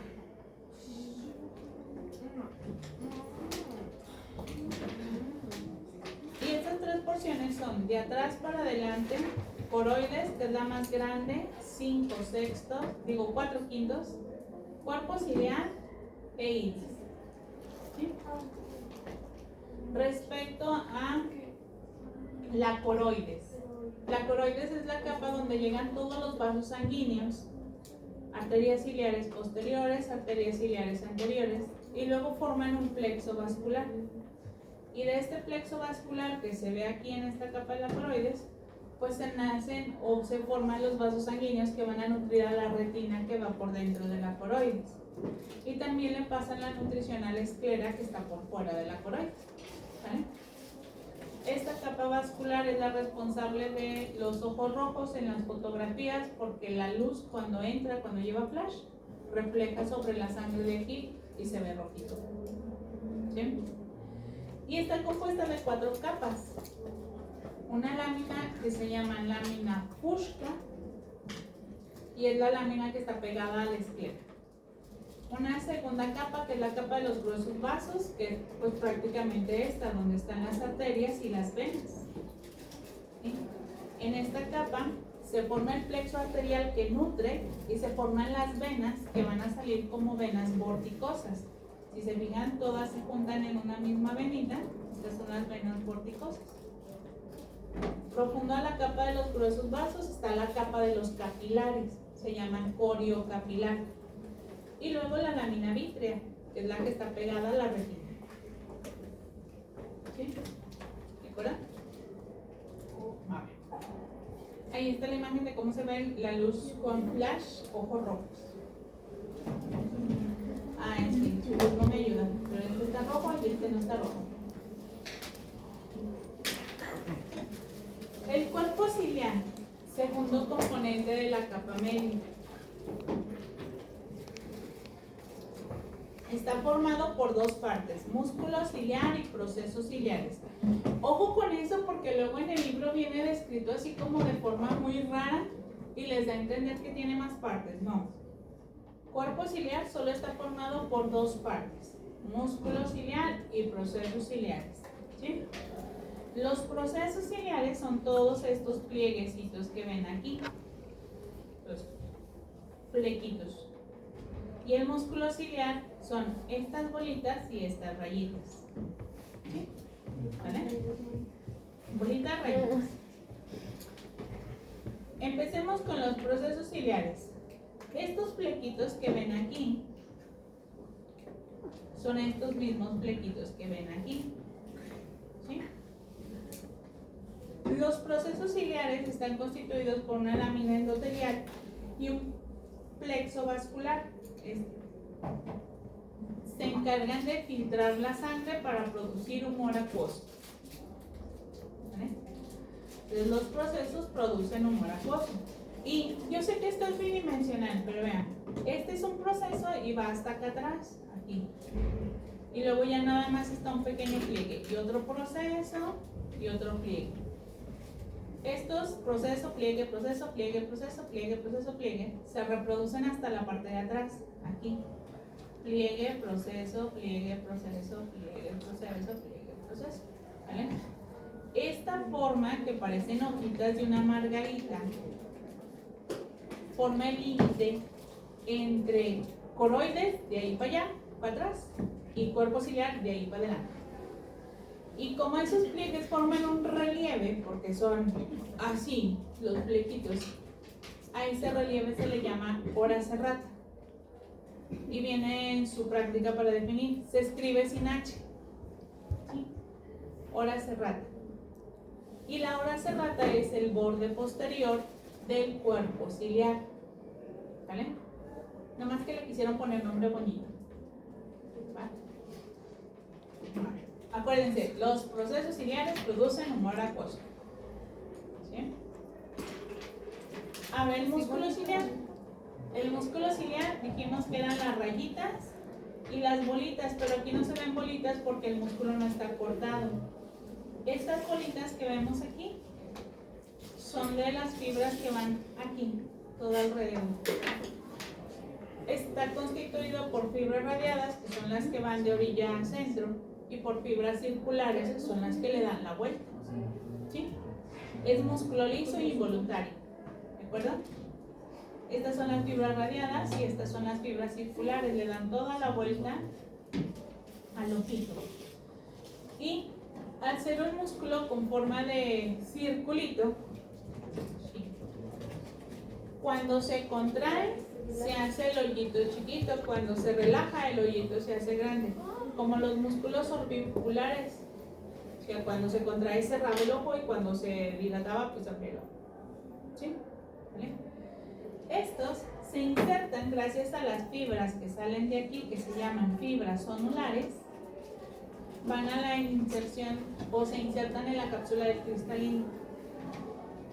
Y entonces forman el ligamento suspensorio del cristalino, porque de cada segmento sale una fibra, una fibra, una fibra, y entonces todas sostienen al cristalino como suspendido. ¿Sí? ¿Qué es lo que van a hacer? Modificar el grosor del cristalino. Cuando se contraen y se acercan y cierran el hoyito, apachurran el cristalino hacia el centro, haciendo que el cristalino se haga más gordo. Cuando se relajan y se estira el circulito, jalan al cristalino, haciendo que el cristalino se inflame. Este es el músculo responsable del zoom. Bueno, no del zoom, del enfoque. ¿Sí? ¿Vale? Lo que nos permite así como que ver de cerca y enfocar bien, y ver de lejos y enfocar bien. ¿Sí? ¿Vale? Es inervado por el nervio ciliar, porque es derivado del tercer par craneal y es involuntario. ¿Sí? Esta es una vista posterior del cuerpo ciliar. ¿Ven todos los blancos? Esos son los procesos. Y las líneas grises entre los blancos son los pliegues. Si se dan cuenta y ven el zoom bien, el blanco se extiende hasta acá. ¿Y se acuerdan la hojita de margarita? Se ve como una florecita, por eso les decía que como una margarita. Todos esos es la hora serrata. Todo eso es el límite entre el cuerpo ciliar. De aquí para acá es coroides y de aquí para acá es cuerpo ciliar. Y los ligamentos del músculo es el límite anterior del cuerpo ciliar. ¿Sí? ¿Vale? Y aquí pues va proceso pliegue, proceso pliegue.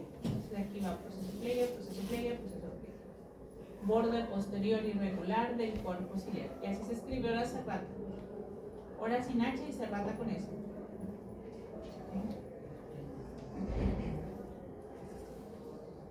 Por fuera o por delante, la vista anterior del cuerpo ciliar no existe, porque está cubierto por la esclera. Esta es la esclera y esto es el iris, y el cuerpo ciliar es esto. Aquí no se ve. ¿Sí? ¿Por qué hago esa aclaración? Porque luego nuestro maniquí tiene un error y se le ve una parte blanca ahí, y luego la andan confundiendo con el anillo ciliar, que es la zona donde está el cuerpo ciliar. No, por delante no se ve. ¿Sí? Y esa cosa blanca que tiene nuestro maniquí no debe de estar. ¿Sí? ¿Vale? Otro detalle con respecto a la hora serrata.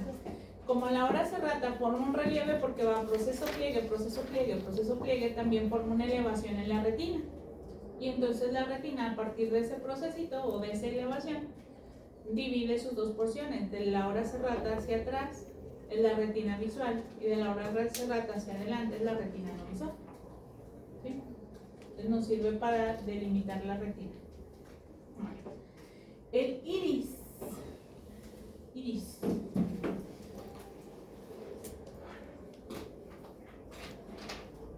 Este es un disco musculovascular ubicado en el segmento anterior de la capa media. ¿Sí? ¿Por qué disco? Porque tiene forma de un disco. ¿Sí han visto? No de los discos para hacer carne, ¿eh? De los discos, ¿sí han visto los Sí conocieron los CDs, ¿verdad? Que tienen un hoyito en el centro. Ah, bueno, pues el iris es como ese, nada más que es cónico, o sea, no está plano, está así, ¿vale? El hoyito del centro se llama pupila y es un hoyo, literal, un hoyo por donde va a entrar la luz hacia la retina. ¿Bien?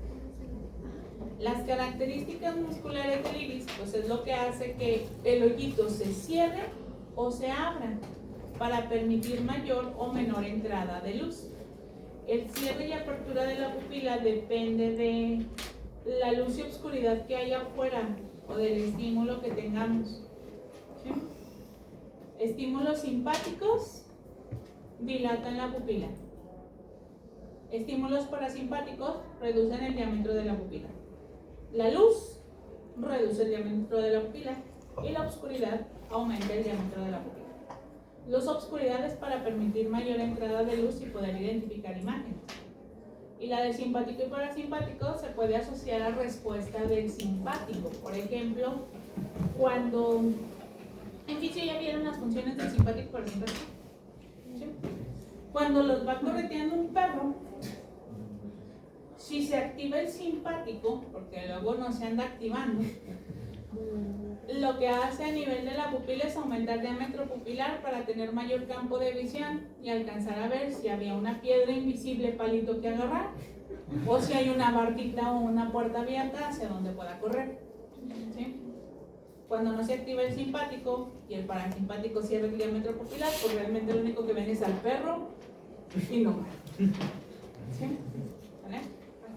A ver. Con respecto a la estructura, tiene dos caras, así como el CD, la cara donde ustedes le ponen el nombre de lo que está grabado y la cara donde está la grabación. Este tiene una cara anterior, cubierta por un epitelio pigmentario. Ese epitelio pigmentario pues es lo que le da el color a nuestros ojitos. ¿Sí? El pigmento es derivado de la melanina y la melanina tiene dos tipos de tonos, eumelanina y feomelanina. ¿Sí? La eumelanina tiende a tener tonos más marrones, cafés, tirándole a negro, y la feomelanina tonos más rojizos. ¿Sí? ¿De acuerdo? Entre mayor concentración de melanina tengamos, mayor protección. ¿Por qué? Porque la melanina va a absorber los rayos ultravioleta para evitar que se dañen las células de la retina. Traducción: a los que tienen ojos azules y verdes, melanina muy poquita, necesitan lentes negros, porque si no el sol va a dañar sus células de la retina y eso va a generar descenso en la agudeza visual, por lo tanto pérdida de la visión. Bien, y entre más café oscurito los tengan, pues mayor melanina, mayor protección. ¿Sí? Claro, no es para que se estén como lagartijos al sol, pero no van a tener tanto daño visual. ¿Sí? ¿Vale? Ahora, debajo del epitelio pigmentario está el estroma, donde están los vasos sanguíneos. Hay dos círculos arteriales en el iris, círculo arterial menor y círculo arterial mayor, que son los que van a irrigar toda esta superficie. Y debajo del estroma está el músculo, es músculo liso, que también tiene dos tipos de fibras. Fibras circulares, como las del músculo ciliar, estas están en la periferia del orificio de la pupila. Y fibras radiadas, que estas nacen desde el cuerpo ciliar. ¿Sí? Las fibras circulares se contraen y cierran la pupila. Las fibras radiadas se estiran y abren la pupila. Entonces las circulares forman al músculo esfínter de la pupila y las radiadas al músculo dilatador de la pupila. Dilatador está inervado por el simpático, esfínter está inervado por el parasimpático. ¿Sí? ¿Vale? Con respecto a la pupila, como es el hoyito nos indica la respuesta del simpático y parasimpático, la respuesta de luz-obscuridad, y es un dato clínico que nos ayuda a saber cómo está funcionando el cerebrito, al menos con respecto a la parte del simpático-parasimpático y el nervio. ¿Sí? La pupila, cuando está muy chiquita, su diámetro muy pequeño, se le llama miosis. Cuando el diámetro es muy grande, se le llama midriasis. El efecto de la luz hace que nuestra pupila esté en miosis. Si está oscuro, está en midriasis. ¿Sí? Nosotros, al hacer exploración de los pacientes, tenemos que observar que las dos pupilas estén igual y que las dos pupilas reaccionen igual a la luz. Si nosotros al explorar al paciente le vemos una pupila más chiquita que la otra, eso está mal. ¿Sí? O están las dos en miosis o están las dos en midriasis, pero las dos. Si no están las dos iguales, se le llama anisocoria. Anisocoria. ¿Sí? Y eso da datos de daño cerebral. ¿Sí? Las pupilas muy cerradas y que no responden a la luz pueden ser causadas por dos cosas: daño cerebral o drogas. Las pupilas muy dilatadas que no responden a la luz pueden ser causadas por dos cosas: daño cerebral o drogas. Entonces son una de dos: o anda muy elevado o tiene un daño cerebral muy grave. ¿La midriasis está en la oscuridad? La midriasis Sí. se ve cuando hay, bueno, nuestros ojos están en midriasis cuando nosotros estamos en un ambiente oscuro. ¿Sí? Y si, por ejemplo, hay muchas veces que están así muy dilatadas, pues... Eso está mal, daño cerebral o drogas. o drogas. ¿Sí? Hay algunas drogas que producen miosis y hay otras que producen midriasis. Yo pensé que se trataba cuando... No todas las dilatan. Bueno, sí, Claro, yo la tengo midriasis. los nervios que inervan al músculo del iris son los nervios ciliares, pero por ejemplo el ciliar largo es el que lleva las fibras simpáticas para el dilatador y el ciliar corto es el que lleva las fibras para el parasimpático para el constrictor. ¿Sí? Parasimpático miosis, simpático midriasis. ¿Sí? Entre la capa media y la capa externa del ojito se forman dos espacios que se llaman cámaras del ojo. Estas es el espacio donde va a estar el humor acuoso producido por los procesos ciliares. Y entonces tenemos una cámara posterior, que es aquí donde está el cristalino, desde acá hasta acá, y una cámara anterior, ambas comunicadas por la pupila. La cámara posterior se limita entre la cara anterior del cristalino y la cara posterior del cuerpo ciliar. Y la cámara anterior está limitada entre la cara posterior de la córnea y la cara anterior del iris. ¿Sí? El humor acuoso que producen los procesos ciliares se produce diario. O sea que se produce y se tiene que eliminar, porque si no se elimina se empieza a acumular. Y si se acumula, produce hipertensión ocular. ¿De acuerdo? Y eso produce glaucoma. Otro de los casos clínicos que vienen en la lista. ¿Sí? Y se produce gracias a los procesos ciliares. Rellena la cámara posterior, fluye por la pupila hacia la cámara anterior. Rellena esa cámara anterior y se acuerdan que les decía que aquí había un ángulo iridocorneal. Dentro del ángulo iridocorneal están las trabéculas. Déjenme les muestro. Aquí. En este espacio es donde están las trabéculas y en estas trabéculas hay hoyitos para entrar a esta estructura. El líquido se filtra a través de esas trabéculas al seno venoso de la esclera o canal de Schlemm. Se produce líquido en el proceso y se elimina por el canal de Schlemm para que el líquido esté en constante movimiento. Si se obstruye la salida del líquido, entonces el líquido se acumula, genera presión en el ojito, la presión en el ojito presiona las células de la retina. Las células de la retina apachurradas se van generando isquemia y aquí todo lo que es isquemia se muere. Y si la retina se muere, adiós visión. Eso es lo que causaría básicamente el glaucoma. ¿Sí? Y la última capa es la retina. Otra vez.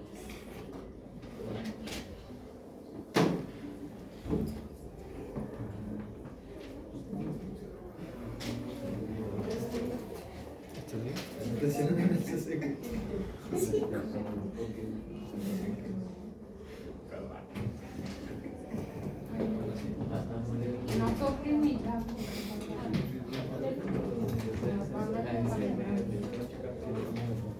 No son de los que comen chetos. O los de ramen.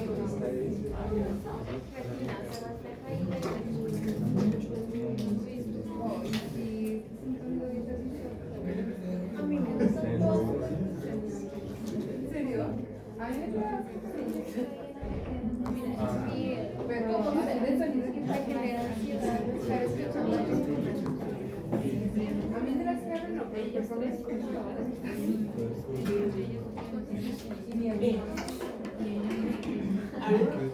La retina es la cubierta interna y aquí es donde están las neuronas que transportan la imagen hacia el cerebro. ¿Sí? Si se dan cuenta, la capa amarilla acá es muy delgadita y acá ya es más gruesa. ¿Sí? Bueno.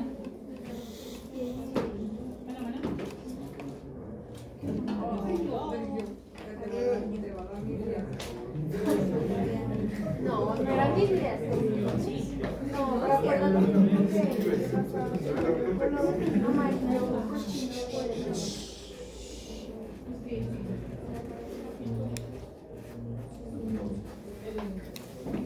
El seminario de Zacatecas, sábado 6.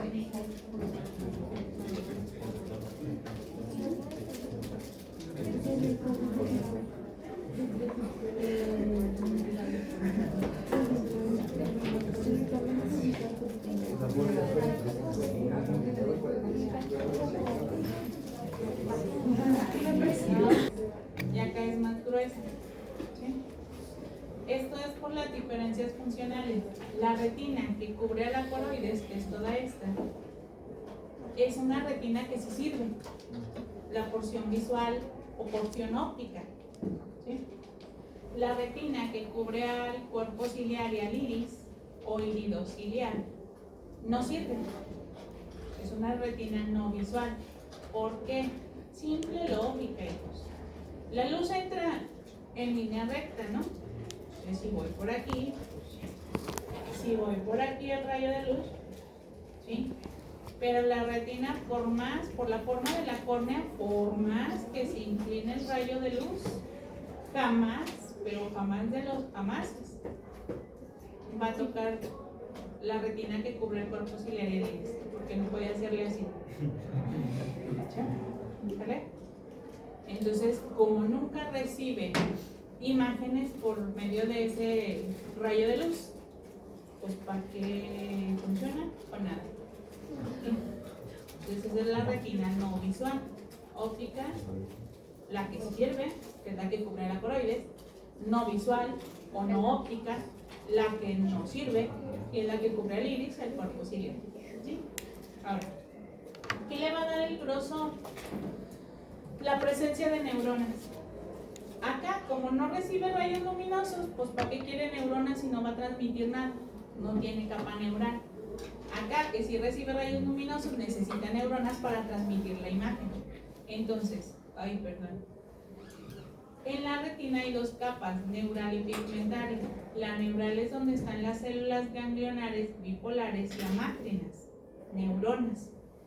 Y la pigmentaria es donde están los fotorreceptores, o sea, los conos y los bastones. ¿Sí? ¿Vale?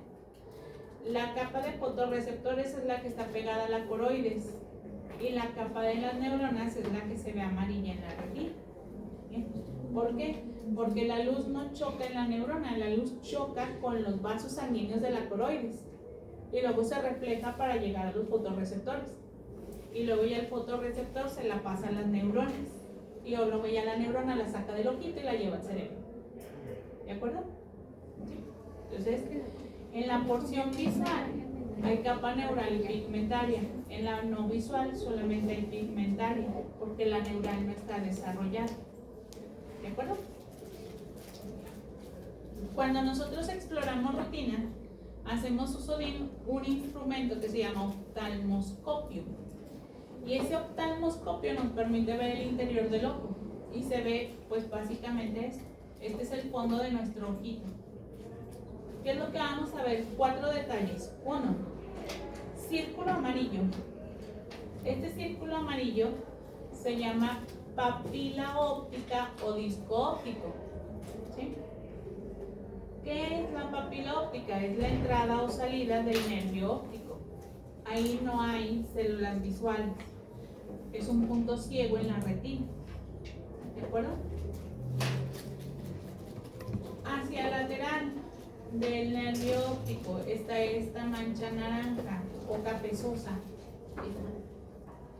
Esa es la mácula o mancha amarilla.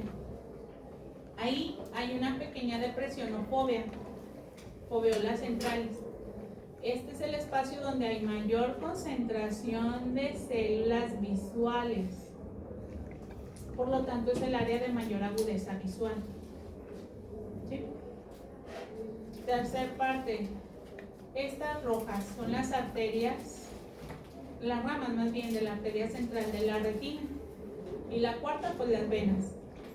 Vena central de la retina. Cuando yo busco un fondo de ojo, tengo que identificar eso.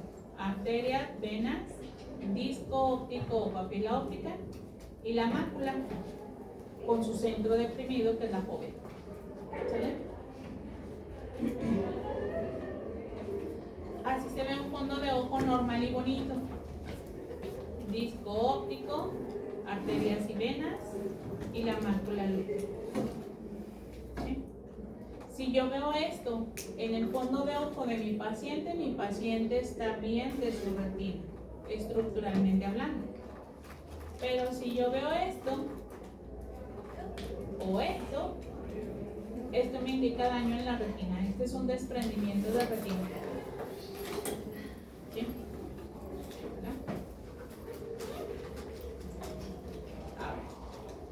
Dentro de la descripción del ojito hay medios transparentes. Los medios transparentes permiten que la luz pase. Y el paso de la luz, en terminología de los ojos, se le llama refracción de la luz. Entonces a los medios transparentes también se les llama medios refringentes del ojo. Y aquí se encuentra la córnea, que ya describimos, que es de la capa externa, es el lente más potente del ojo.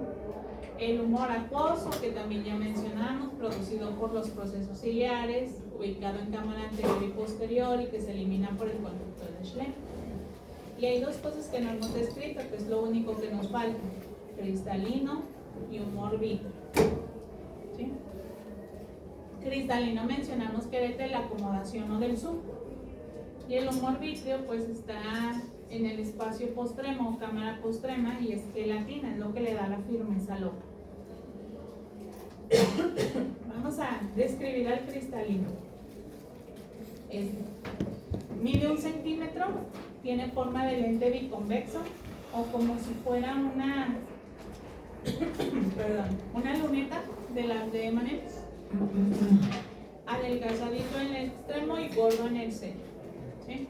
Y está constituido como las lunetas, con una capa externa, que es lo que le da el color al chocolate, y el centro del chocolate. La capa de color se llama cápsula del cristalino, y el centro pues es el lente propiamente, y está constituido por fibras de colágeno. Ahora, aprovechando esta imagen, vean, flujo del humor acuoso, y aquí sí se ven bien las trabéculas que van al canal de Schlemm. Así se escribe Schlemm. ¿Sí? Y a las trabéculas también se les llama espacios de Fontana. ¿Sí? ¿Vale? Y aquí la línea más blanca es la cápsula del cristalino y todo lo demás pues es el lente. ¿De acuerdo? Así se ve el lente, vean. Este es el núcleo del lente donde están solo fibras de colágeno y afuera la cápsula. La cápsula es donde se insertan las fibras onulares del músculo ciliar. ¿De acuerdo? La cápsula es transparente y como esto es fibras de colágeno, cada que el músculo ciliar se estira o se retrae, pues va a generar estiramiento de la cápsula o recogimiento de la cápsula para modificar la forma del cristalino y permitir la acomodación. ¿Y cómo le hace? ¿O qué acomoda? Si el cristalino está aplanado, porque el músculo ciliar está relajado, tensa la cápsula, se aplana el músculo, eso nos permite la visión de lejos. Si el músculo ciliar se contrae, relaja la cápsula, el cristalino se abomba y eso nos permite la visión de cerca. ¿Vale? ¿Cómo se vería el efecto en una animación? Así, vea el tamaño del cristalino aquí, va a ver el arbolito que está lejos y luego tiene que acomodarse, hacerse gordo para poder ver la letrita que está cerca. ¿Sí? ¿Vale? Este reflejo se llama reflejo de acomodación. ¿Se fijan que acá atrás la letra no se ve bien hasta que no se hace gordo? O sea, vean, flaco, arbolito se ve bien. Y luego enfoca la letra y acá atrás la letra no se ve bien hasta que el cristalino se hace gordo. ¿Sí? ¿Vale? El cristalino es avascular y eso permite que se pueda extraer para hacer un trasplante de un cristalino, un trasplante de lente por uno artificial cuando se hacen cataratas. ¿Sí? Y el cuerpo vítreo, que es la última estructura, pues es la estructura que rellena el espacio posterior al cristalino, forma una pequeña depresión que se llama fosa hialoidea donde descansa el cristalino, es hueco y está relleno de un líquido gelatinoso y eso es lo que le da la consistencia al ojo. El líquido gelatinoso se llama humor vítreo y el espacio donde se contiene se le llama cuerpo vítreo. ¿De acuerdo? Este cuerpo vítreo mantiene a la retina pegada a la coroides y sostiene al cristalino, por lo tanto si se poncha se desprende la retina. ¿Sí? A diferencia del humor acuoso, el humor vítreo ya no se vuelve a producir, se produce después del desarrollo fetal del producto y luego ya no se produce más. Por eso cuando se funcionan y se sale esa gelatinita, se seca el ojito y se pierde el ojito. La inervación del globo ocular está dada gracias a los nervios ciliares, ramos de la raíz oftálmica del trigémino. Y la irrigación proviene de la arteria oftálmica, ramo de la carótida interna. ¿Sale? Y esta arteria oftálmica da muchas ramas para todas las estructuras del ojo, pero como ya es hora, la vamos a dejar aquí. De ojo ya nada más falta la arteria oftálmica, ¿ok?